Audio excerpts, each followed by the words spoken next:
మనసెరిగి లాలించి ప్రేమగా చూసుకుంటే చాలు. ఎంత సుఖపెట్టాడు, ఎన్నిళ్ళు కట్టాడు, ఎన్ని చలవరాతి మేడలు కట్టాడు, ఎన్ని వాహనాలు ఎక్కించాడు వాళ్ళు కోరుకోరు.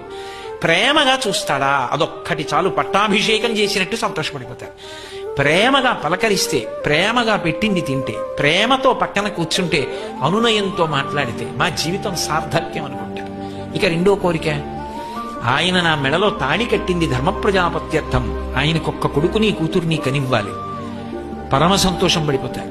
నోము వ్రతం చేస్తే పెళ్ళయ్యాక ఆయన కోసం, పిల్లల కోసం, పుట్టింటి కోసం, తన కోసం ఏమి లేదు. వాళ్ళ సంతోషమే తన సంతోషం. తర్వాత ఓ 60 ఏళ్ళో 70 ఏళ్ళో వచ్చేసాయనుకోండి, ఏమమ్మా ఏం కావాలి అన్నారనుకోండి, నమస్కారం పెట్టినప్పుడు ఎవరైనా అడిగేది ఏమిటో తెలుసా? అయ్యా, ఈ పసుపు కుంకాలతో ఆయన చేతిలో వెళ్ళిపోయేటట్టుగా నన్ను ఆశీర్వదించండి అంట. నేను ఎన్నో సందర్భాల్లో విని ఆశ్చర్యచకితుడిని అవుతుంటాను. ఏమి జాతిరా ఈ జాతి, ఏమి వైభవం రా అని.